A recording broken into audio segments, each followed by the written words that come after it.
Alright teman-teman, belum berakhir lagi untuk saga nih. Kita mau cerita sedikit dengan bodi ini, kereta nih dan jenis nih yang tahun 2016 ah.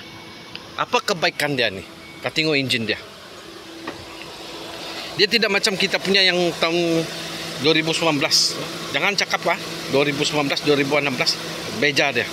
Oke. Nampak, mendengar engine dia. Dia tidak tuh berdegung. Kalau tadi ada satu merah sini berdegung. Jadi itu sama mode dengan saya punya. Badan 2019. Cut 2024. Oke. Kau tengok nih. Ambil perhatian tuh kompresor. Kompresor dia kecil. Kamu ingat lagi yang saya atur tuh yang kompresor kecil yang untuk itu Saga BBT warna putih itu. Inilah kompresor saya bagi dia. Nah, kau tengok. Dengar betul-betul. Dia ada berdegung. Ini kompresor kecilnya. Kalau kamu tengok saya punya tuh kompresor besar.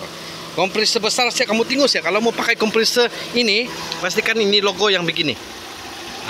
Dan satu lagi kebaikan dia nih. Kalau kita punya yang macam kita punya itu kan, pakai remote buka bonnet mah ataupun pakai kabel mah. Kalau kabel putus, remote hangkang lagi susah kan. Kalau ini dia ada kunci. Kalau ada kunci ini kebaikan dia di sini dia ada tulis BBT. Kalau kami punya tiada tulis BBT-nya. Yang kebaikan dia ada kunci ini. Oke, contohlah ini bagi orang yang mau bersiap sedia lah kemungkinan ataupun apa kalau kita kena culik ke apa kan kena simpan di dalam bonnet. Oke.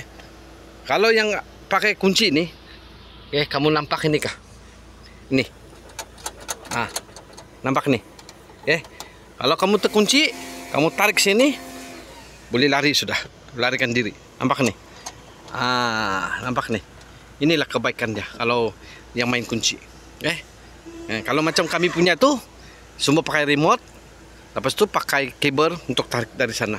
Tapi kalau yang tahun ini 2016 nya, logo dia begini, dia main kuncinya selamat. Jadi kita kena siap sedia lah. Tengok wayang terlalu banyak kan. Ini kalau pakai kuncinya kamu tarik nih. Kalau kamu terkurung di bagian bonnet kah? Sekarang ini pengait banyak kan. Tarik sini, lari. Boleh sudah tutup nih. So kita pun siap sepenuhnya sudah. Jadi sudah. Miss. Saya sudah telepon owner. Ambillah kereta. Satu lagi, kau tengok. Dia ada berdegung kan?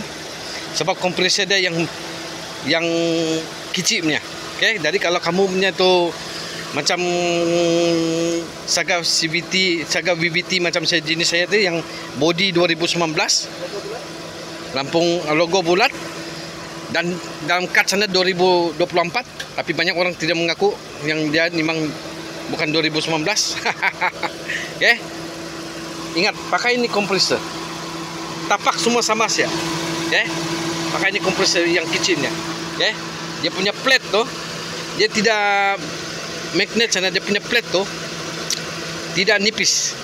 Kalau yang kita punya jenis tu nipis, bila dia pak begini dia berdegung. Jadi kau tengok beja dia.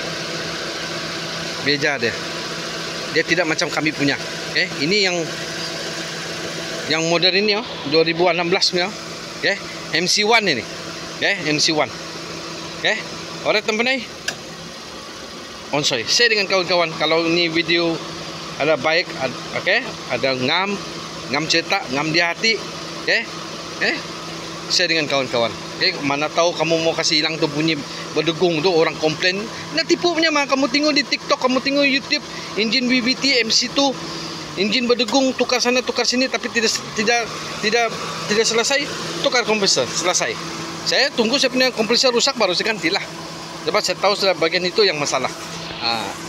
Oke teman-teman, apa-apapun onsoi.